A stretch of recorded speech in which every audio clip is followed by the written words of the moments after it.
Bismillahirrahmanirrahim. Assalamualaikum warahmatullahi wabarakatuh. Waalaikumsalam warahmatullahi wabarakatuh. Alhamdulillahil wahidil qaharil azizil ghaffaril mukawwirul laili 'alan nahar tadhkiratan li ulil qulubi wal absar tabsiratan li zawil albabi wal i'tibar. Walhamdulillahilladzi nahmaduhu nasta'inuhu nastaghfiruh wa na'udzu billahi min syururi anfusina wa min sayyiati a'malina may yahdihillahu fala mudhillalah wa may yudlilhu fala hadiyalah.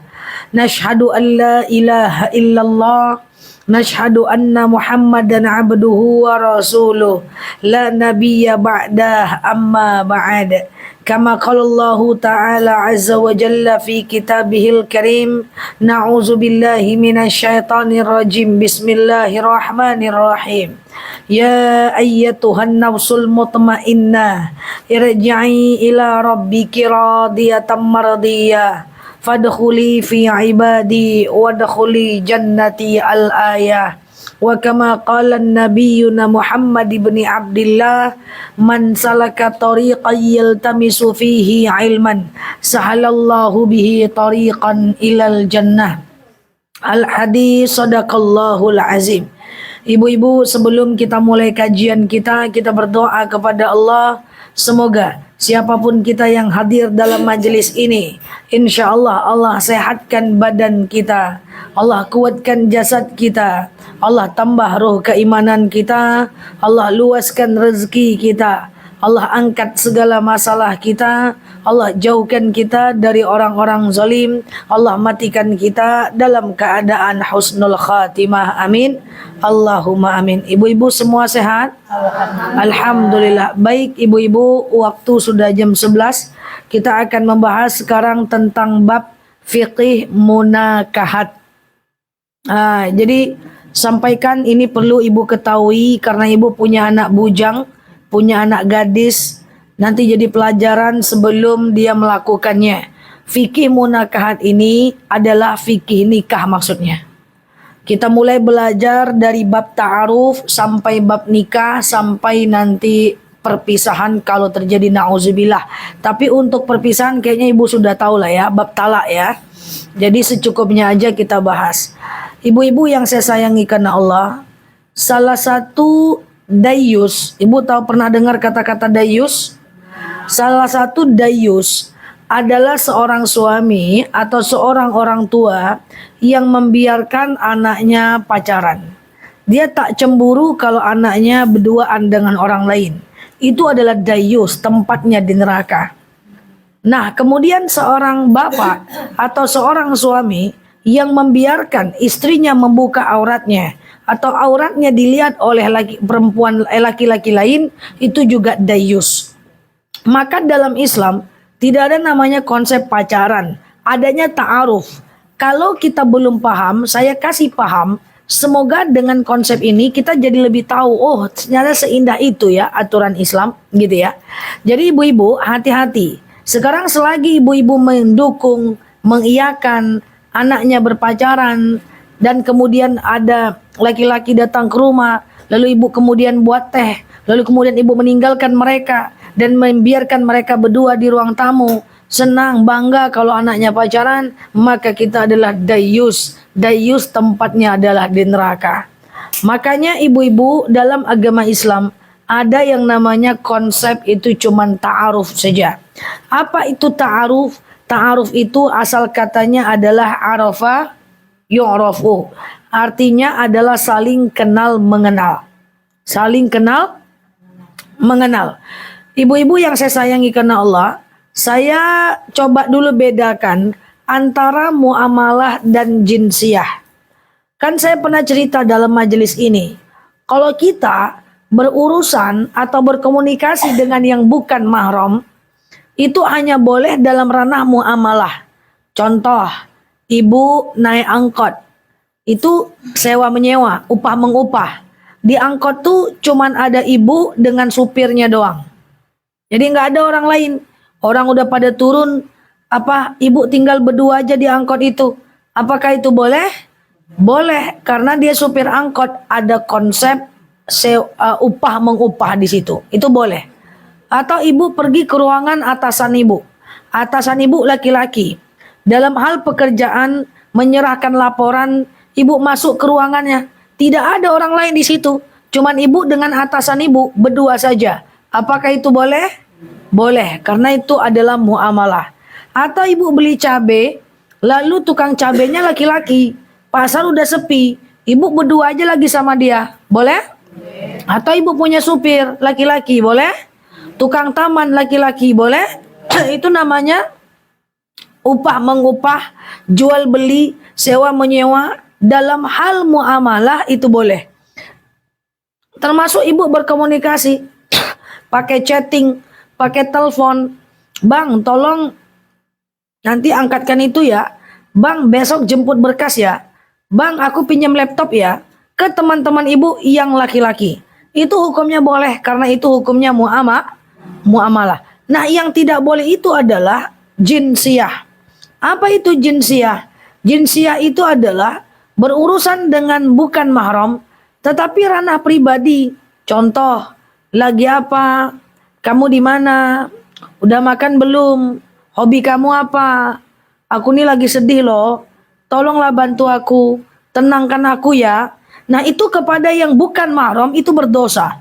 Itu namanya jinsiyah. Oke? Misalnya ibu na'udzubillah punya suami ibu berkomunikasi dengan seorang perempuan, lalu isinya adalah jangan capek banget nya bude ya kan. Misalnya isinya adalah lagi apa dek, udah di mana dek, udah makan belum dek. Ibu harus hentikan itu. Apakah ingatkan suaminya atau ingatkan perempuannya? Jangan dibiarkan saja. Ini banyak orang yang membiarkan saja karena egonya. Lantaklah, mau dia di luar cemana, mau dia di dalam, yang penting dia suami aku. Itu enggak boleh. Di luar. Lempar apa? Rugi. Beko minta baliannya lah ya. Langsung ke tiang listrik. Walaupun isinya kan biasanya dia akan membela diri. Cuma nanya ini aja kok, kata dia kan. Lagi apa, di mana, udah ngapain, udah makan belum. Nah, itu adalah jinsiyah. Itu nggak boleh ke kawan laki-laki atau kawan perempuan daripada suami. Atau itu berlaku untuk hubungan suami istri. Bahkan Mufti Mesir itu pernah menjelaskan, jangankan bertanya lagi apa, udah makan belum, nge-like postingan perempuan aja itu jinsiyah. Coba yang kan. Ini ada, ya menurut Mufti, ya dia bukan ijtihadul. Jadi ada nih perempuan di like tep, itu aja udah nggak boleh itu. Jadi tidak boleh ada ketertarikan menganggap perempuan itu cantik dibanding istri sendiri. Atau ketertarikan menganggap laki-laki itu ganteng dibanding suami sendiri. Oke Bu, kemarin yang naksir sama anak muda, nggak boleh ya.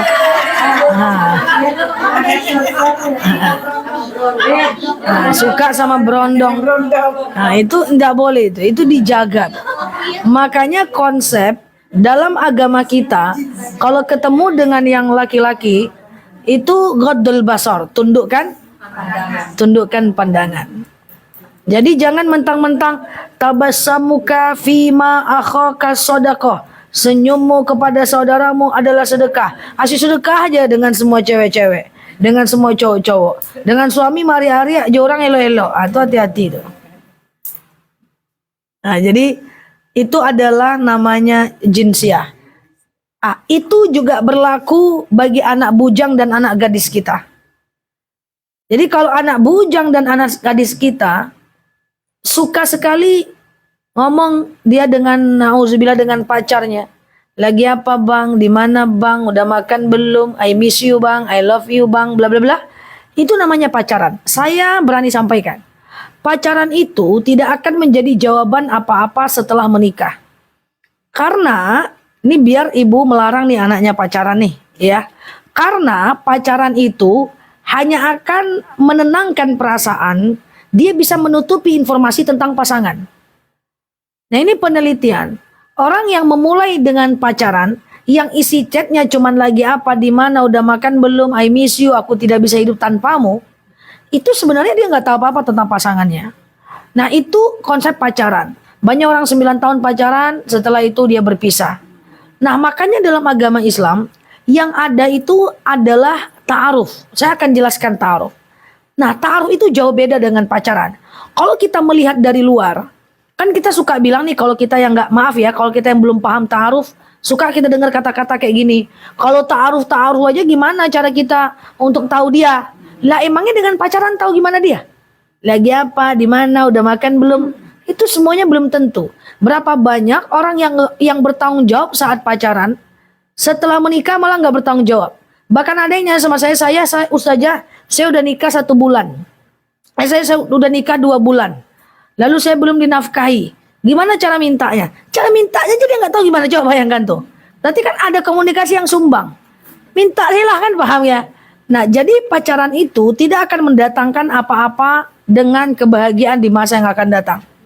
Jadi dalam konsepnya adalah ada yang namanya ta'aruf. Ta'aruf itu gini, ibu-ibu yang saya sayangi kenal. Kenapa orang ta'aruf itu dianjurkan ada orang ketiga? Ya, jadi kalau duduk bertiga. Kenapa? Kan kita punya orang yang kita percaya, teman kita, kakak kita, sahabat kita, mahram kita. Nah, ya kan? Nah, dia boleh sendiri, kita boleh berdua, atau dia boleh berdua, fungsinya apa? Pertama, biar tidak terjadi jinsiah. Ujung-ujungnya lagi apa, di mana, udah makan terus tapo-apo, ya kan? Nah, maka fungsinya adalah sebagai saksi dan bahan tengah kalau terjadi apa-apa. Ta'aruf itu ada untuk menginformasikan persoalan setelah menikah. Contoh, ta'aruf itu gini. Nanti aku kerja, kamu kerja. Nanti kalau aku kerja, kamu kerja. Kira-kira kamu setuju nggak aku kerja? Terus kalau udah punya anak, kamu nyuruh aku berhenti kerja atau tetap bekerja? Kalau berhenti kerja, konsekuensinya apa? Saya punya orang tua, saya anak satu-satunya. Ada kemungkinan di hari tua, orang tua saya akan tinggal di rumah kita. Kamu setuju nggak? Itu terbuka, itu ta'aruf. Itu yang paling penting. Aku punya hutang kredit motor belum lunas. Kamu punya hutang apa? Sebelum menikah clear. Terus penghasilan kamu berapa? Tanggung jawab kamu apa selain keluarga? Ternyata saya punya orang tua susah, saya punya anak susah. Kalau kamu mau sama saya, ini kondisinya. Itu ta'aruf. Jangan setelah menikah tahu-tahu suami lah bawa utang, istri lah bawa utang. Setelah menikah nggak tahu, ini udah dilarang kerja, yang ini udah protes. Setelah menikah ternyata orang tuanya butuh tinggal di rumah dia, suaminya nggak setuju. Ngeblunder kan? Itu yang dinamakan dengan ta'aruf. Nah, konsep hidup kamu gimana? Soal uang misalnya. Kamu orangnya boros atau tidak? Kalau aku orangnya realistis, kamu gimana orangnya? Nah, itu harus dicari tahu. Nanti mau tinggal di mana? Rumahnya ngontrak atau tidak? Nah, itu dicari tahu. Itu bukan perjanjian pranikah, tapi itu ingin mengetahui apa yang dimaksud dengan ta'aruf sehingga setelah menikah tuh clear. Nah, kira-kira iya sampai seperti itu. Bahkan seorang orang tua itu boleh menolak lamaran dari seorang laki-laki yang belum bekerja loh. Karena Rasulullah SAW itu pernah menolak lamaran Ali bin Abi Thalib untuk Fatimah, anaknya, karena Ali belum bekerja. Jadi itu harus duduk sebelum menikah. Yang terjadi kan gak kayak gitu ya kan. Jangankan lagi jauh-jauh ya. Banyak rekan-rekan saya yang dosen, setelah menikah udah mulai jarang ke kantor, gak bisa ke kantor, udah mulai apa. Kenapa? Karena ke kantor itu drama katanya. Drama, suami yang gak ngizinin, marah-marah dan seterusnya. Itu susah karena padahal udah pacaran 8 tahun, coba bayangkan. Nah, jadi tidak akan menghasilkan apapun. Nah, itulah yang dinamakan dengan ta'aruf. Apa yang jeleknya tentang diri kita, dia terima nggak? Saya punya orang tua nih. Orang tua saya bakal tinggal di rumah saya nih. Oke, saya punya orang tua, dia mapan, tapi dia nggak akan bantu saya nih. Atau saya punya kakak, tapi kakak saya nggak kerja. Setiap bulan saya mau bantu dia. Nah, itu loh. Banyak kan orang setelah menikah, rupanya jodohnya terjebak pinjol. Rupanya jodohnya bawa hutang sebelum nikah. Rupanya jodohnya melarang dia bekerja. Itu banyak terjadi. Because tidak ada yang namanya ta'aruf. Ya, kalau lagi apa, di mana, udah makan belum, itu tidak akan memberikan informasi apa-apa soal kita. Oke? Nah, setelah ta'aruf, itulah yang dinamakan dengan ta'aruf. Jadi kalau ini dijalani dengan baik, maka insya Allah itu sampaikan kepada anak-anaknya. Jangan sampai anak-anak kita terjebak yang namanya apa tadi? Pacaran. Cari tahu tentang itu semua. Makanya biasanya orang kalau pakai ta'aruf, itu kan dia pakai biografi kan. Saya mau menikah dengan si fulan. Mana biografinya? Tengok. Ya, catat kita pengen tahu apa. Tapi dalam ta'aruf tidak boleh tanya masa lalu orang. Haram itu. Nggak boleh. Ya, tanya masa lalunya nggak boleh. Kan ada tuh macam nama, usia, penghasilan, pekerjaan. Kan boleh ditahu. Ta'aruf itu boleh kasih tahu penghasilan. Penghasilan saya sekian. Pengeluaran saat bujang berapa. Kayak gitu kan ta'aruf. Ada nggak orang pacaran berani nanya penghasilan? Nggak ada. Tapi kalau ta'aruf nanya penghasilan. Paham nggak maksud saya ini? Pernah nggak nengok biografi, biodata ta'aruf? Kacau ibu nih ya. Berarti pacaran semua ya kemarin nih. Cemana nih kalian nih? Nah, kok ngelek ya? Oke, sebentar ya. Apa-apa? Ya karena pacaran. Karena pacaran. Setiap orang ta'aruf ada biodata penghasilan, Bu. Ada biodata pekerjaan. Kurang lebih. Jadi kalau ta'aruf, Bu, nggak ada takut dibilang matre, nggak ada.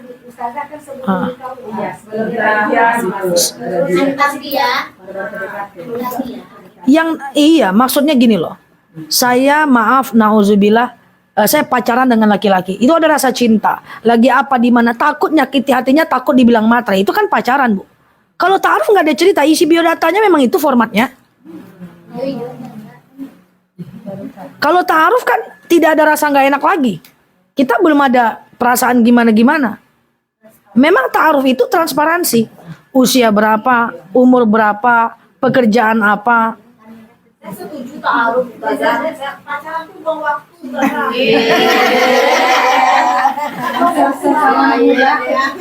Ada punanya pacaran saja, saya jadi jodoh.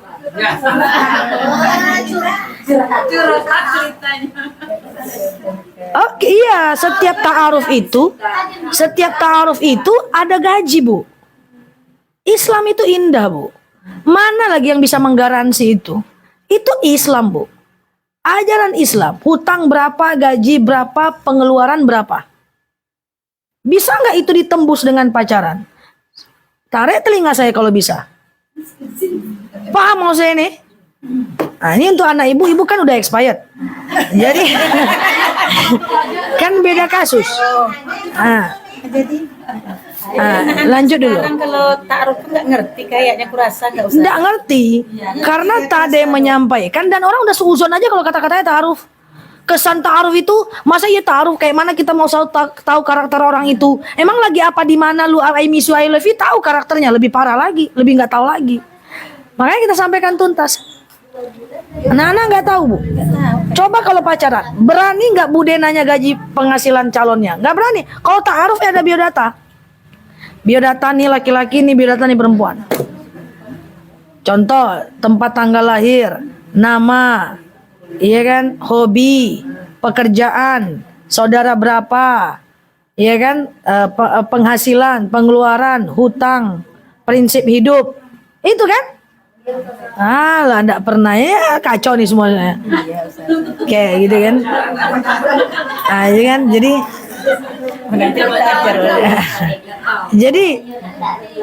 itu ada gitu ya, itu ada prinsip-prinsip. Terus kira-kira kendala setelah menikah apa? Bisa nggak ditembus itu semua dengan pacaran?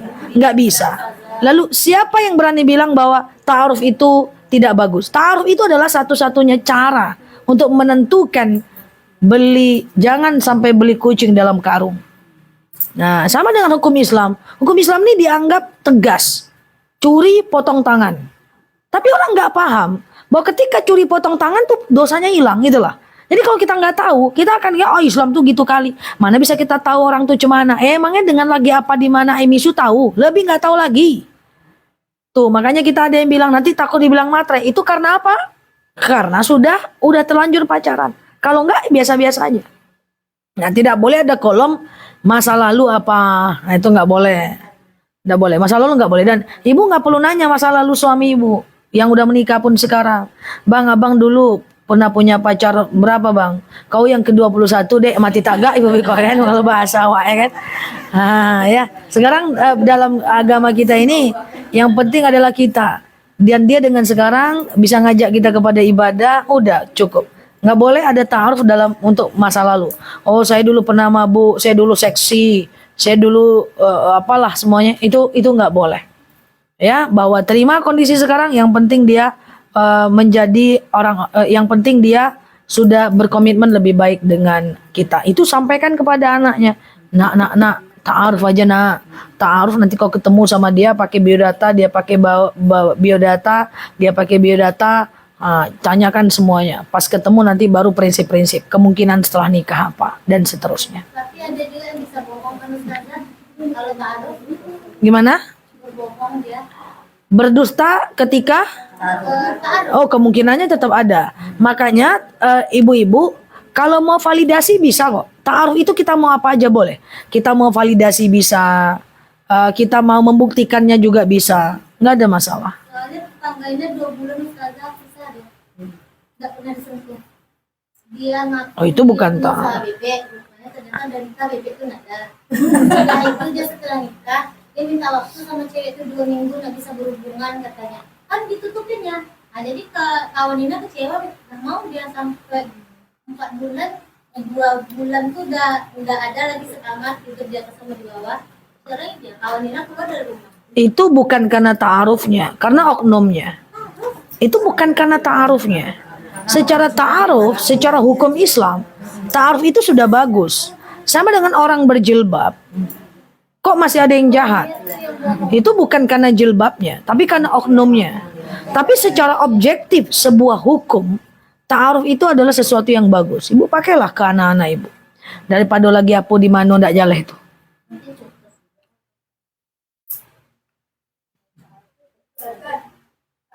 Pacaran itu bukan sekedar putus. Itu menutupi kita untuk mengetahui situasi yang sebenarnya. Silakan. Apakah ta'aruf itu kita harus melalui pengajian apa gitu atau bisa antar keluarga? Bisa antar keluarga. Yang penting ada orang ketiga yang menyambungkan. Mama, ada orang yang mau ta'aruf sama mak, mau mak? Boleh Zah, minta aja biodatanya. Kasih ya mama. Mak, cocok enggak dengan biodatanya mak? Kasih biodata mak dulu mak. Cocok Zah, kayaknya oke nih. Tapi ada beberapa yang mau saya tanyakan, ya udah. Nanti aja pas ketemu mak. Biodata mak kasih ke dia. Gimana Bray? Oke Bray. Ada sih beberapa yang kurang cocok. Ya udahlah kita ketemu aja. Nanti ada orang ketiga. Di situ. Itu kan pas nengok mukanya itu. Itu kan bisa tuh ada touch atau enggak. Ya, chemistry atau enggak. Ya kan. Kayak gitu misalnya. Setuju banget itu dengan ta'aruf. Saya say no to pacaran Ustaz. Nggak juga bisa ibu pacaran lagi. Alam mati pajak. Untuk anak-anak saya. Ya, benar. Siap. Ya itu dia. Ta'aruf itu bisa menembus itu semuanya. Ya Allah, berapa banyak sekarang kan? Dia bilang dia ada usaha atau tahu enggak? Ada lagi yang kacau balau melampau ya. Karena pacaran ya. Dia bawalah jemput ceweknya pagi, siang, malam sampailah 2 bulan. Ini kenyataan ya. Dia jemput ceweknya sampailah 2 bulan pakai mobil. Ini kenyataan. Saya lupa mobil rental. 2 mulal sikit aja. Nah jadi validasinya mesti ada. Oke? Gitu aja. Nah sekarang setelah itu menikah. Itu sebentar. Ta'aruf itu tidak boleh diikuti dengan menceritakan masa lalu. Kemudian selanjutnya adalah ta'aruf itu nggak ada batasnya dan tidak boleh berta'aruf 2 orang ya. Misalnya A lagi ta'aruf dengan B. Belum lagi putus ta'arufnya, dia udah dita'arufkan oleh orang lain. Itu sama dengan meminang. Tidak boleh meminang orang yang dipinang oleh orang lain. Jadi Bu, ta'aruf itu nggak ada batasnya mak. Jadi kalau mau coba aja mak. Jadi gitu mak. Untuk anak. Jadi gini. Misalnya misalnya si perempuan ini dita'arufkan kepada seorang laki-laki. Lalu kemudian belum selesai, belum ada kejelasan akan menikah, misalnya gitu ya. lalu kemudian perempuan ini dita'aruf pula oleh orang lain. Itu tidak boleh. Selesai satu persatu. Ingat, ta'aruf itu endingnya adalah kepernikahan. Sementara pacaran tidak selalu berniat dan berending untuk kepernikahan. Nah, jadi yang mau saya sampaikan adalah kalau seandainya laki-laki berta'aruf dengan perempuan, ternyata perempuannya udah mau, lalu laki-lakinya ini gantung, nggak mau. Sementara perempuan ini dia mau ta'aruf dengan orang lain, dia boleh putuskan dulu ta'arufnya, baru dia pergi ke orang. Itu boleh? Hah?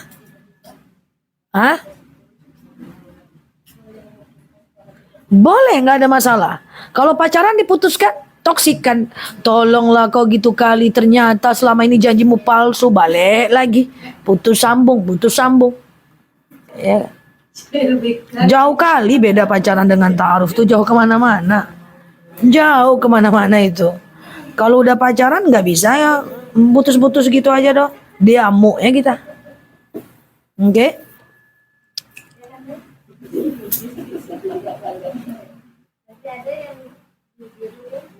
Nah, sekarang menikah. Hukum menikah itu ada beberapa. Ini fikih munakahat ya, fikih nikah. Jadi hukum nikah itu tidak satu ya. Karena kemarin ada yang bertanya sama saya, Ustazah, ada kakak saya usianya 47 tahun, dia belum menikah. Dan satunya lagi udah bercerai, belum juga menikah. Jadi dia memilih untuk sendirilah.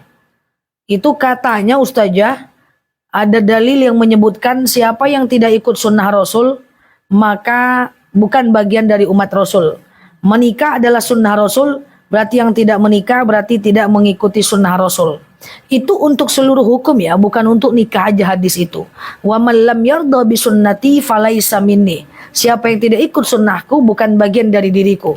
Tapi nikah itu banyak hukum. Yang pertama, bisa jadi nikah itu wajib. Catat. Pertama hukumnya wajib. Wajib itu kalau, nah ini yang kita belajar.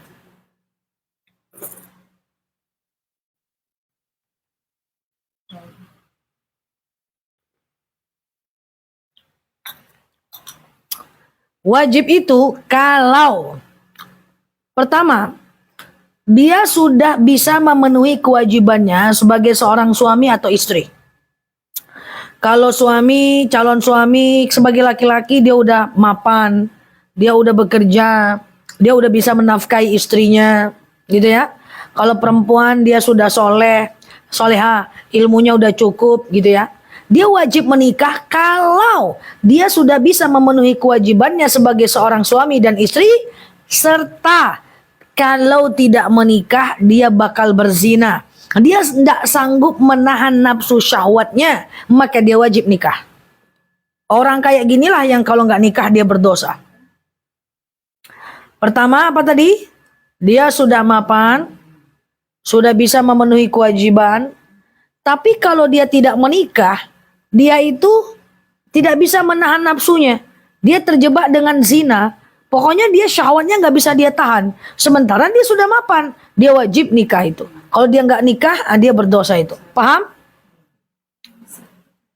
Menunduk sih sadunya.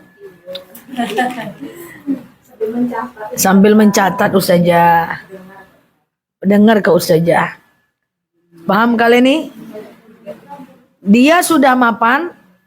Kalau nggak nikah, dia berzina.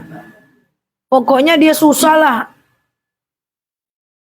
menjaga nafsunya. Maka orang kayak gini wajib menikah. Yang kedua, ada orang yang hukumnya sunnah menikah. Tidak wajib, sunnah. Kapan orang ini sunnah menikah? Yaitu saat dia sudah mapan. Kalau perempuan sudah bisa memenuhi sudah bisa menjalankan kewajiban, sudah bisa lah jadi seorang istri yang baik, seorang ibu yang baik. Tapi Kalau tidak menikah, dia biasa-biasa aja. Dia tidak terjebak dalam nafsu syahwatnya. Kemudian dia bisa menahan syahwatnya. Dia tidak terjebak daripada zina. Maka dia tidak apa-apa tidak menikah. Hukumnya sunnah. Jadi sunnah adalah dia sudah mapan tapi tidak bisa memenuhi syahwat. Tapi bisa menahan syahwatnya. Artinya pikiran dia nggak ke situlah. Itu hukumnya sunnah.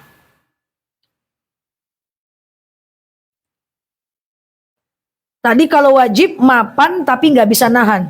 Kalau sunnah mapan bisa nahan. Yang ketiga, nikah itu bisa jadi makruh. Makruh. Apa itu makruh? Dilakukan boleh, tapi enggak.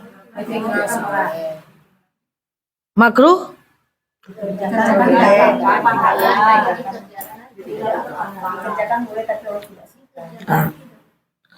Makruh itu boleh dikerjakan tapi Allah tidak suka. Ditinggalkan lebih baik. Jadi boleh dikerjakan tapi Allah tidak suka, ya. Ditinggalkan lebih baik. Nah, makruh menikah kalau seorang laki-laki atau seorang perempuan belum mapan, kalau laki-laki, dan perempuan itu belum bisa memenuhi kewajiban. Laki-laki itu tidak bekerja, tapi dia tidak bisa menahan syahwatnya.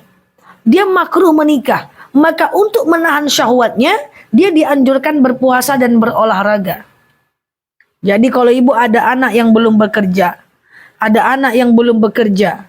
jangan kalau bisa ibu nikahkan dia. Suruh dia bekerja dulu, biar dia bisa memenuhi kewajiban untuk istrinya, baru dia menikah. Karena orang laki-laki yang tidak bekerja, tidak bisa menafkahi istrinya, dimakruhkan untuk menikah. Lalu kemudian bagaimana dengan nafsunya? Nafsunya bisa dia tahan dengan berpuasa dan berolahraga. Jangankan tidak menafkahi istri setelah menikah, yang belum menikah pun dilarang menikah kalau belum dia bisa menafkahi. Makanya kan sekarang lagi musim-musim tuh, seorang ibu saling besan. Saya punya anak, bude punya anak. Anak kami ini sama-sama di pesantren, sama-sama kuliah. Bude, daripada anak kita hamil di luar nikah, mereka udah dekat-dekat bude. Gimana kalau kita nikahkan aja bude, anakku tanggung jawabku nanti, anak bude tanggung jawab bude, sampai dia bekerja. Itu jangan ibu-ibu. Itu jangan, itu dimakruhkan. Alasannya apa? Alasannya apa katanya?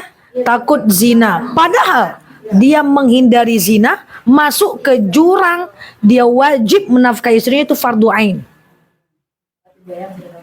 Biaya masih ada orang tua. Yang menafkahi istri nggak bisa bapak gitu doh. Yang menafkahi istri kita sendiri. Ini ada dalil suatu ketika Ali bin Abi Thalib kan pengen melamar Fatimah. Lalu Ali belum kerja kan? Akhirnya Ali disuruh cari kerja dulu sama Rasulullah, baru menikahi Fatimah. Nah itu bu, jadi tidak bisa. Nah, jadi jangan dulu. Terus nafsunya gimana? Suruh dia untuk berpuasa dan berolahraga. Bayangkan laki-laki yang belum bekerja dimakruhkan menikah, apalagi setelah menikah tak mau bekerja atau tidak mau menafkahi istri. Itu dosanya besar, itu fardu ain. Padahal sedekah terbesar dari seorang suami adalah memberi nafkah kepada istrinya. Iya kan? Nah, seperti itu. Makanya dalam sigot nikah ada kata-kata apa? Jika seorang suami tidak menafkahi 3-6 bulan berturut-turut, maka kalau istrinya tidak ridho, istrinya bisa mengajukan gugatan. Jadi agama Islam itu agama yang manusiawi. Jadi makruh hukumnya. Banyak kayak gitu ya Bu Yanti ya? Nikah aja lah kalian dulu. Hah? Laki-lakinya 19 tahun baru nikah. Ada saya kembali dari agama. Aduh, masih kayak anak-anak gitu. Alhamdulillah. 19 tahun. Nah, Kalau awal-awalnya dia Ustazah, nanti Nggak bisa, Mbak. Nggak bisa. Iya. Jadi gini, menikah itu kan isinya kewajiban. Nah, setelah menikah dan dia tidak menafkahi istrinya, itu dia udah langsung masuk ke jurang dosa aja tuh terus. Setiap dia tidak memenuhi nafkah istrinya, setiap itu dia berdosa. Yang repotnya nanti karena dia tidak dinafkahi, istrinya tak mau pula melayani. Berdosa dua-duanya. Kamu tak menafkahi aku pun tak melayani kamu. Dah. Apa rumah tangga kayak gitu, Ustazah? Tanyalah sama dia. Makanya ini hukuman Islam. Makanya biar ndak kayak gitu, inilah hukum Islam. Pulang yuk.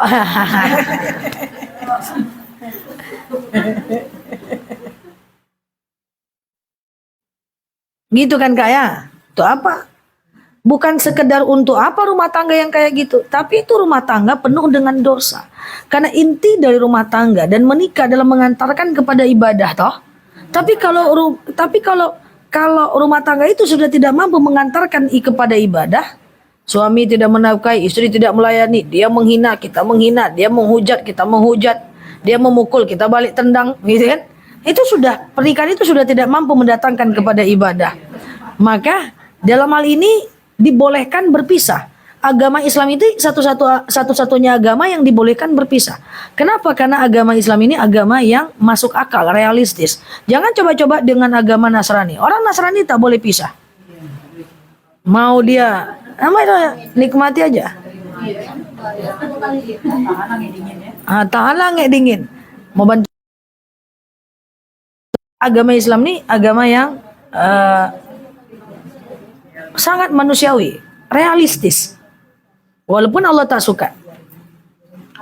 Kan intinya adalah ibadah. Ketika sudah tidak bisa mendatangkan ibadah, cari gaya lain untuk kita bisa ibadah. Kan gitu ibaratnya. Ketika rumah tangga itu sudah tidak bisa mendatangkan kepada ibadah, bertengkar terus, menyakiti terus, berapa dosanya coba? Itulah agama Islam. Dia sangat realistis. Ta'aruf tadi, kalau kita paham enak nggak? Enak. Selama ini kita nengok ta'aruf dari luar-luar aja. Ta'aruf apa? Ta'aruf. Kayak mana kita bisa tahu orang itu cuma ta'aruf aja? Justru kita bisa tahu orang itu dengan ta'aruf. Kalau nggak ada ta'aruf, kita cuma tahu lagi apa di mana I miss you aja. Setelah menikah terkejut-kejut. Gitu. Ya itu kan. Nah, sekarang hukum nikah yang keempat. Yang pertama tadi hukum nikah apa? Wajib. Yang kedua? Sunnah. Yang ketiga? Makruh. Yang keempat haram menikah.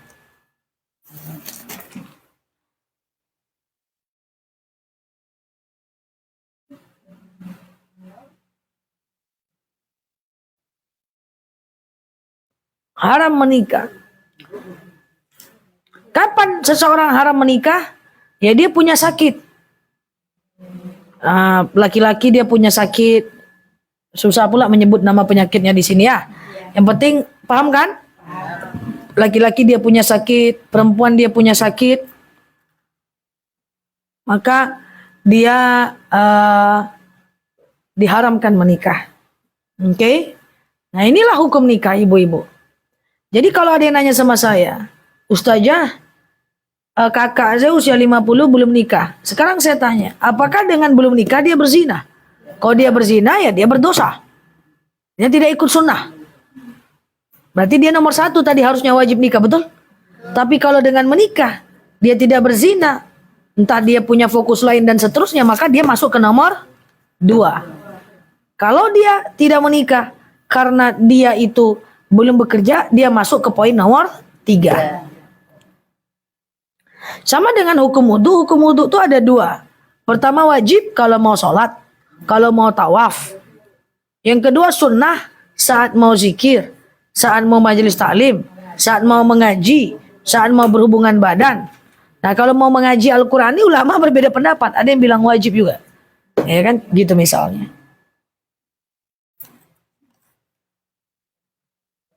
Nah sekarang data itu adalah karena yang tadi. Sekarang ini emansipasi wanita terlalu tinggi, Bu. Saya nggak ngerti ini udah jadi umat akhir zaman. Itu pejabat-pejabat kampus semuanya wanita. Coba Ibu tengok di Riau ini aja lah. Pejabat-pejabat kampus semuanya wanita. Kalau rapat-rapat wanita kritis, laki-laki anggo-anggo aja saya. Saya ini dari yang saya baca, ini kita udah berada di umat akhir zaman, di mana perempuan terlalu produktif dan laki-laki tergerus.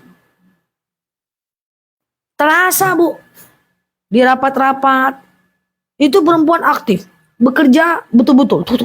Laki-laki anggo-anggo aja banyak. Dapat anak sekolah aja. Rapat anak sekolah, Kadang 2 orang laki-laki. Apa kata 2 orang laki-laki. Mau lah pergi mau. Aku malu mau duduk di mana. Sana perempuan itu perempuan tinggal lah hati katanya. Memang iya. Iya, Dapat perempuan ustazah. Iya.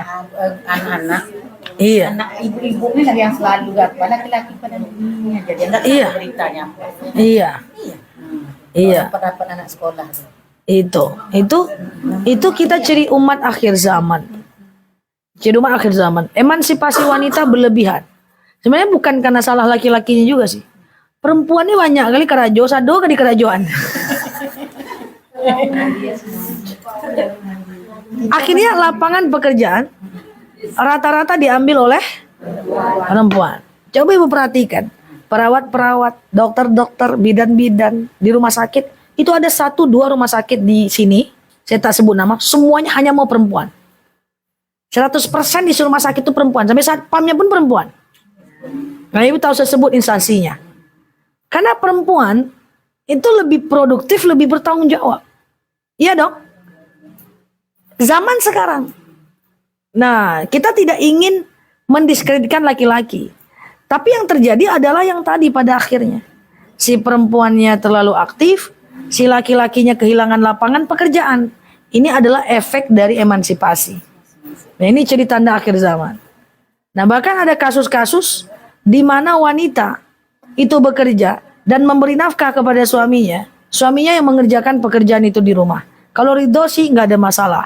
Repotnya lagi, ada kasus istrinya jadi TKW ke luar negeri, suaminya di rumah saja, lalu dia kirim selalu gaji untuk suaminya, tahu-tahu suaminya selingkuh malah dengan orang lain.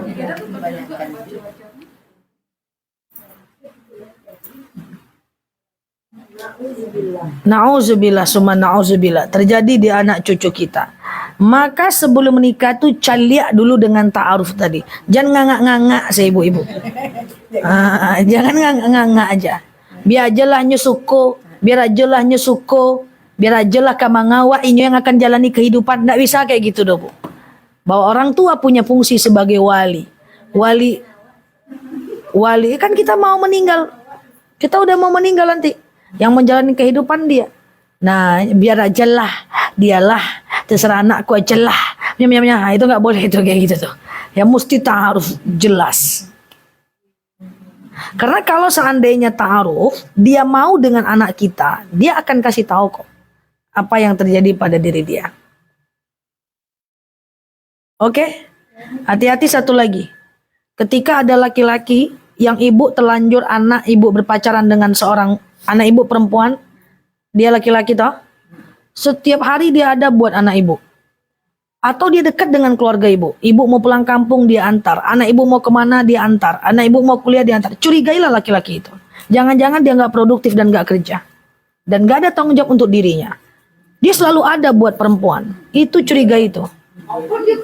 Coba gimana? Kapan dia kerja? Itu hati-hati.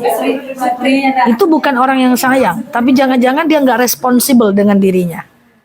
Nah, kita nggak boleh suuzon, tapi kita boleh skeptis. Itu beda Bu. Suuzon nggak boleh, hati-hati boleh. Ya kan? Ya, wah datanglah ibunya. Wah calon menantuku itu baik. Kemana-mana dia jemput anakku. Kemana-mana aku pulang kampung dia jemput aku ke tembilahan. Bukan baik, ndak kerajonya doh. Lalai mengerti itu. Itulah maksud saya. Ya jadi skeptis. Nah dan saya tipe yang sangat ini ya kalau terjadi di beberapa rekan dan ponakan dan semuanya. Coba itu hati-hati. Kenapa dia selalu ada? Oh dia kerja di PT. PT itu nggak bisa libur Besti. Sedangkan mahasiswa saya saja seorang PT itu malam kuliahnya. Itu hati-hati. Kita ndak boleh suuzon. tapi kita boleh mengobservasi at-tamrinat namanya. Oke? Nah, jadi pengumuman siapa yang selalu ada. Bisa jadi dia tak akan pernah ada di masa yang akan datang. Nah, cara berpikir kayak gini kalau nggak saya ingatkan lepas ini udah. Oh iya juga ya dia baik loh sama anak bude, kata bude kan. Nyu kapan-kapan dijampuinya anak bude taruh, padahal deknya ndak tuh kerajo. Ya misalnya seperti itu ya. Ini kan irtifaul fikr ya, kita naikkan taraf berpikir kita. Supaya ta'aruf tadilah yang menjadi tawaran dan solusi. Bukan menurut saya tapi menurut agama kita. Insyaallah. Demikian dari saya. Wallahu a'lam bishawab. Assalamualaikum warahmatullahi wabarakatuh. Waalaikumsalam warahmatullahi wabarakatuh. Ada yang mau taruh? Kenapa nyuruh kakak bertanya? Kalau Saya tanya sana. Ya. Saya bertanya sana. Ya silakan Bu. Ada suami istri. Jadi suaminya tidak kerja. Dulu kerja, terus sekarang ada kerja. Jadi tahu-tahu ditinggalin sama istrinya. Tinggalin, terus dikirain cerai gitu. Jadi setelah udah 2 tahun, Dikirain cerai? kami ya orang lain lah yang lain cerai, mereka cerai gitu. Jadi tahu-tahu sekitar 2 tahun gitu muncul lagi istrinya, terus dia pergi, kayaknya ada sesuatu hal, ada urusan mereka pergi sama-sama. Dia bilang kami masih suami istri loh gitu, gimana tuh saudara? Dia ngapain tadi? Saya pergi, misalnya ada urusan satu urusan, pergi dia sama-sama berdua. Tapi orang kan melihat mereka udah cerai gitu kan. Dia cerai, orang lihat cerai atau gimana? Orang lihat cerai ini udah karena udah Karena pisah tempat. iya. Oh. Dan istrinya udah pergi. Terus dipikir orang kan udah cerai. Tahu-tahu muncul lagi istrinya. Pertanyaannya pikiran orang atau hukum bagi dia? Jadi begini Bu, Oma tahu awaknya lah cerai atau enggak? Caranya ke bude. Jadi gini Bu, ada seseorang suaminya pergi 2 tahun. Istri karena suami nggak kerja, istrinya pergi. Tunggu lu, saya kesemutan ya. Santai lah dulu. Santai dulu.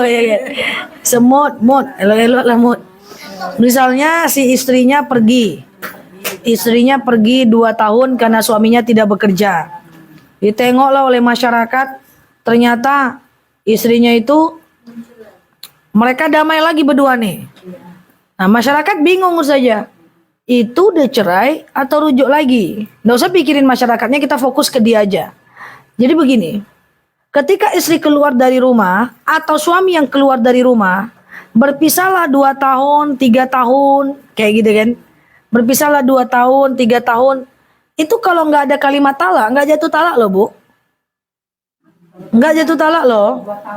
Walaupun 2 tahun nggak jatuh talak. Karena talak itu cuma terjadi dalam 4 hal saja. Yang pertama, suami yang ngomong talak. Yang kedua, istri yang menggugat ke pengadilan. Yang ketiga, salah satunya murtad. Yang keempat, salah satunya meninggal. Jadi kalau dia berpisah gitu aja dan suaminya tidak pernah bilang, "Ku talak kau," itu nggak jatuh talak. Lalu ketika mereka bersatu lagi, kita nggak pernah tahu apakah dia talak atau enggak. Bisa jadi pun udah talak tapi dia udah nikah lagi rujuk. Terus dia sama-sama. Bisa jadi pun dia tidak pernah talak selama ini. Nah, gitu ya.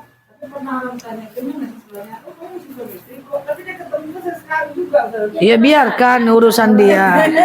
Kami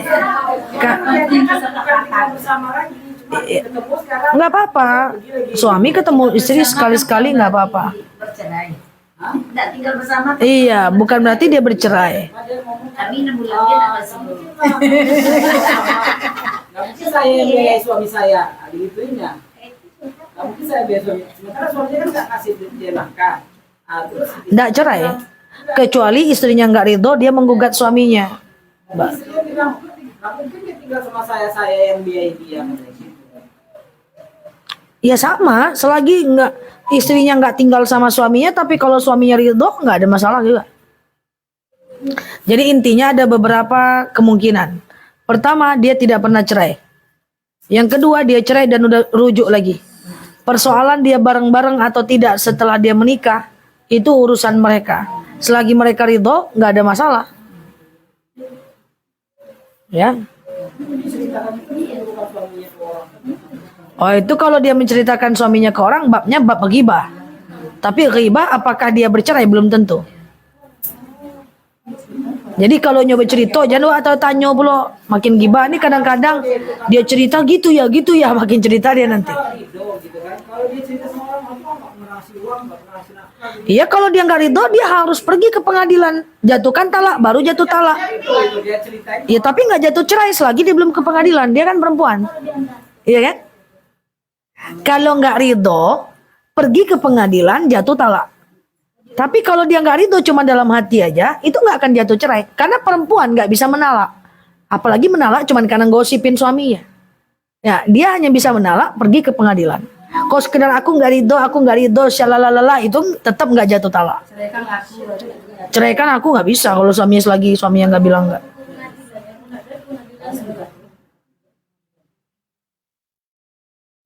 Oke? Saya mau tanya. Mau taruh? Sama berantem kemarin. Ada loh. Ustazah gimana melarang generasi muda ini supaya dia tuh nggak pacaran? Karena pacaran itu udah jadi fenomena umum di kalangan anak muda remaja kita kan. Gimana supaya dia tuh nggak tertarik buat pacaran dan dia lebih setuju diarahkan buat ta'aruf? Nah itu nggak bisa. Itu adalah tugas masing-masing orang tua. Memberikan pengertian. Kecuali negara kita negara Islam. Kalau negara-negara kita negara Islam, itu diatur dalam negara Islam. Siapa yang berpacaran KB telingonyo. Itu ada polisi askarnya. Tapi kalau seandainya negara kita bukan negara Islam, maka caranya dikembalikan kepada orang tua masing-masing. Iya, seperti itu. Dan sistem pendidikan juga bukan sistem pendidikan Islam sepenuhnya. Kalaupun sistem pendidikan Islam, ada nggak materinya tentang dilarang pacaran? Di buku-buku kurikulumnya? Nggak ada. Yang ada bab toharo, bab wudu, itu tadi. Ya kan? Pendidikan kita ini kelirunya. Pertama adalah ilmu agamanya kurang implementatif.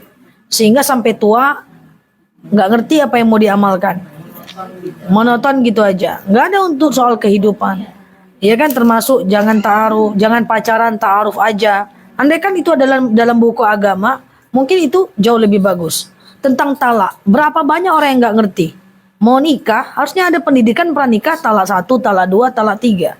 Laki-laki aja banyak nggak ngerti tentang talak. Padahal talak itu keluar dari mulutnya. Udah mau hari kiamat pula nih, nggak ada yang ngerti, banyak yang nggak ngerti betul. Nah itu sistem pendidikan kita. Yang dibahas itu toharoh, cara sholat, ya kurang membahas tentang bab talak untuk kehidupan. Udah mau kiamat pula nih ya, ibaratnya seperti itu. Nggak ngerti juga dia tentang talak. Coba saya tanya, mau dia sekolah pesantren atau di sekolah apapun, ada yang nggak tuntas yang bahas zakat? Nggak ada, padahal zakat itu hukumnya wajib. Nah sistem pendidikan kita itu dibuat teoritis, tidak implementatif. Ya, tapi semoga pastilah ada perubahan ke depan. Nah kemudian yang kedua adalah yang tidak atur dalam sistem pendidikan kita apa? Cara mengelola keuangan. Nggak ada. Berapa nggak diajarin nahan keinginan, nggak diajarin cara menahan keinginan di bawah pemasukan. Ujungnya keinginan tinggi, akhirnya riba berserak-serak, pinjol berserak-serak. Nggak ada tuh cara realistis terhadap keuangan, cara 20, 30, 50. Ya kan? Misalnya 50 kamu gunakan, 20 kamu sedekahkan, 30 kamu tabung. Kan nggak ada. Itu nggak ada dalam dunia pendidikan. Makanya anak usia 35 tahun sampai usia 25 sampai 35 sekarang di kota-kota besar terjebak pinjol. Ya kan? Nggak diajarin tuh cara-cara kayak gitu. Nah, cuma bisa diserahkan kepada orang tua. Tapi orang tuanya harus cerdas pula ngerti ini. Asal orang tuanya nggak juga ngerti talak. Nggak juga ngerti cara menggunakan keuangan. Bajunya berserak-serak, boros, turun-temurun. Akhirnya riba itu menjadi mendunia. Khususnya di kita. Itu ya, jadi dikembalikan kepada masing-masing kita. Oke? Oke. Allah alam bisawab. Mengenai talak ada teman saya, dia cerai, keluar surat cerainya saudara. Sampai 3 bulan dia rujuk, sebulan lagi rujuk, terus hubungan lagi saya. Itu sah, saudara. Sah. Kalau cerai dalam 1 bulan rujuk silahkan. Nikah kan? Iya. Sudah tuh kan ibu tuh harus diurus antara Enggak. Jadi surat cerai itu punya masing-masing berarti. Udah cerai di pengadilan. Iya. Ah, Baru surat cerai itu. iya. Tidak lama sebulan rujuk. Rujuk. Nah, cuma sudah tuh kan surat cerai itu tak diurus. Surat nikah nggak diurus. Berarti harus surat cerai. Enggak harus. Ah, Berarti kan surat cerainya masing-masing punya tuh. ah. Jadi suaminya nih dalam dia sudah rujuk tuh meminjam duit ke bank Hmm. pakai surat surat cerai itu. Karena bank bilang kalau bapak mau minjem harus ada suami istri, surat suami apa pengetahuan istri. Tapi dia mengaku di situ cerai karena ditunjukkan surat cerai tadi itu keluarlah pinjaman itu istilahnya dia menceraikan istri lagi cuma itu. Enggak menceraikan. Jadi dia bercerai di pengadilan, setelah 1 bulan rujuk dia nggak urus lagi surat nikahnya. Lalu lalu si laki-laki minjam uang ke bank. Lalu dia lampirkan surat cerainya supaya tidak perlu tanda tangan istri. Secara hukum nggak ada masalah. Karena hutang dalam agama Islam pun itu masing-masing, Bu. Hutang suami istri nanggung itu cuma di negara kita aja. Tidak jatuh cerai, tidak dianggap cerai. Sama dengan gini, tapi tidak jatuh talak. Ya dia dosanya dosa kebohongan, tapi hutangnya tetap tanggung jawab dia. Dosanya dosa bohong. Iya, sama dengan gini. Seorang laki-laki dan perempuan bercerai. Dia talak suaminya, dia bercerai. Keluar surat nikah. Maka diubahnya lah KTP-nya jadi status. Sekarang kalau cerai itu KTP-nya statusnya enggak bisa kakak dipisah langsung, bisa setelah menikah. KTP baru statusnya apalah ya? Janda kawin. Apa namanya? Kawin cerai. Enggak ngerti lah saya apa nama KTP-nya itu. Pokoknya ada KTP janda kawin, ada 2 kata kalau nggak salah. Kayak gitu. Oh gitu ya. Jadi dia menikah, suami cerai. Pokoknya itulah besti. Jadi ada kasus suami atau istri menggugat, lalu putus kakak, lalu putus KTP, lalu rujuk nih. Tapi rujuknya sir. Tidak ada surat nikah lagi. Dan istrinya ini memanfaatkan kakak dan KTP-nya itu, kalau dia mau ngambil rumah dia nggak perlu lagi izin suami, paham nggak? Dia mau ngambil tanah dengan duitnya nggak perlu lagi tanda tangan suami. Dia punya usaha properti, dia nggak perlu tanda tangan suami. Itu ada kasus. Dan itu nyata. Dibolehkan nggak usah aja. Secara syariat kan nggak ada masalah. Uang istri kan uang istri, ya kan? Cuman statusnya dustanya saja kepada orang yang jadi cara aja saja. Dia minta duitku terus. Propertiku dibilangnya propertinya. Duitku dibilang duitnya. Di pengadilan kalau udah nikah, duit bagi 2 kan? Dipisah karena satu sebab. Dia nggak urus lagi surat nikahnya. Lalu dia mau buat bangunan pakai surat sendiri. Mau beli rumah pakai suratnya. Melampirkan akta cerainya misalnya. Tapi ini nggak rekomendasi. Ditirulah sama semua wanita bekerja. Kacau sih nanti ya. Baik. Wallahu a'lam bishawab. Assalamualaikum warahmatullahi wabarakatuh. Jadi kalau akta cerai itu suami istri supaya tidak salah digunakan gimana tuh Ustazah? Buat surat nikah lagi. Buat surat nikah lagi itu nanti ditarik sama PA. Ya. Nah ini kan kalau dengan surat cerai itu mau beli rumah, mau beli properti, jual beli itu kan nggak perlu tanda tangan suami lagi. Kan bisa disalahgunakan sama suami. Dia bilang Tapi tetap hutang kan hutang masing-masing, Bu. kalau dia mau menikah lagi dia kan gampang aja tuh. Ada saat penyelesaian. Ya, karena rujuknya sir. Dia mau nikah resmi dengan orang bisa. Bisa saya. Bisa. Bisa. Jadi statusnya poligami jadinya. Oke, wallahu a'lam bishawab. Assalamualaikum warahmatullahi wabarakatuh. Waalaikumsalam warahmatullahi wabarakatuh. Masalah jamak. Oh, Kita kan melakukan perjalanan. Misalnya dari Sumbar kita jalan ke sini. Kita jalan itu sudah hampir maghrib. Jalan kita naik tol. Jadi pas di tol itu kan kita maghrib. Iya. Nah, pas masuk tol dan maghrib masuk Iya. kemudian itu tidak bisa kita maghrib di tol. Kita tinggal di sini nih. Jadi masuk waktu isya. Jadi kita melakukan jamaknya di mana? Setelah sampai di rumah apa tidak boleh ke rumah setelah sampai di kan baru di rumah. Sebelum sampai di rumah usahakan Isa. Nah, saya kan bisa berdua. Ya. Ini saya pulangnya ke rumah saya, kemudian teman saya ini di Kulim yang nginep di Boleh. rumah saya. Nah, jadi teman saya itu Teman saya boleh ke rumah Ibu.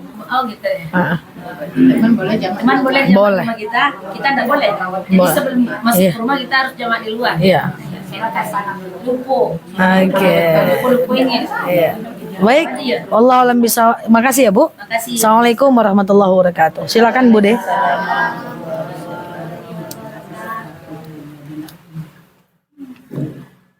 Auzubillahiminasyaitonirrajim. Bismillahirrahmanirrahim. Alhamdulillahirabbil alamin. Hamdan yuafi ni'amahu wa yukafi mazidah.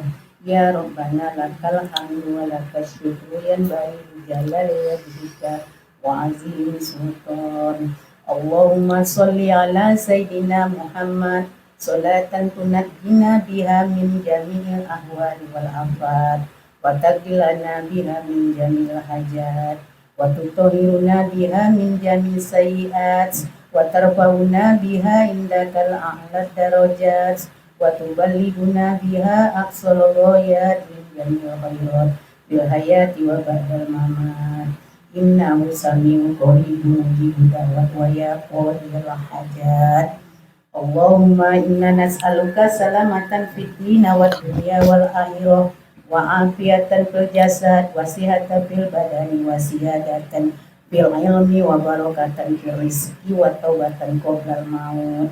Allahumma hawwin 'alaina fi sakaratil maut wan najata minan nar wal afwa indakal hisab. Rabbana zalamna anfusana wa illam taghfir lana wa tarhamna lanakunna minal khasirin. Rabbana wa la tahmil 'alaina isran kama hamaltahu 'alal ladzina min qablina. Rabbana wa la tuhammilna ma la taqata lana bihi wa'fu anha waghfir lana warhamna anta maulana fanzur 'alal qaumil kafirin. Rabbana dzunubana wali walidina wali masayyihina wali muallimina wali man lahu haqqu alaina wali man ahabba wa hasan ilaina wali kafatil muslimin. Rabbana taqabbal minna innaka antat tawwabur rahim. Rabbana atina fid dunya hasanah wa fil akhirati hasanah wa qina azabannar. Wa sallallahu ala sayyidina Muhammad walhamdulillahi rabbil alamin. Alhamdulillah, demikianlah pengajian kita hari ini. Sebelum kita tutup pengajian kita, lebih baik kita tutup dengan pembacaan hamdalah. Alhamdulillahirabbil alamin. Saya mohon maaf kalau ada kesalahan. Wabillahi taufiq wal hidayah. Assalamualaikum warahmatullahi wabarakatuh.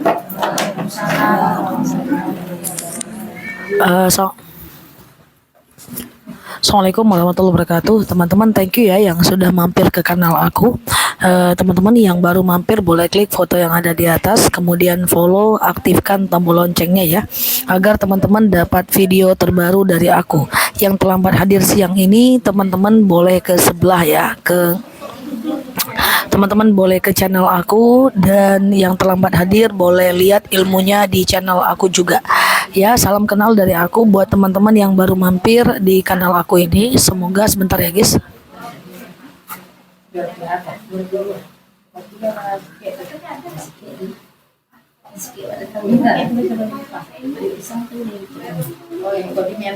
Oke, saya selalu buat teman-teman semuanya yang baru mampir boleh klik foto yang ada di atas, follow, aktifkan tombol loncengnya ya, agar teman-teman dapat video terbaru dari aku ya.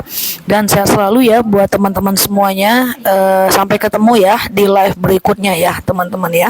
Saya selalu ya salam kenal ya buat yang baru mampir. Oke. Ya. Atau teman-teman yang terlambat bisa ke channel aku ya teman-teman ya. Kita tutup dulu. Saya selalu semuanya sampai ketemu di live berikutnya. Ada kemungkinan dan kalau teman-teman tadi yang banyak nanya tentang qobliyah subuh, sholat duha tadi nggak terbacakan sama aku karena kita tanya jawabnya di jam 8 pagi dan jam 8 malam ya guys. Sampai ketemu di live berikutnya. Dan di ceramah-ceramah aku berikutnya ya. Saya selalu semuanya, jangan lupa aktifkan notifikasinya ya. Oke, kita tutup dulu. Subhanakallahumma wa bihamdika nasyhadu an la ilaha illa anta nastaghfiruka wa natubu ilaik. Nyala Luki di sini sampai paham. Assalamualaikum warahmatullahi wabarakatuh. Bye bye. Kasih ya teman-teman ya.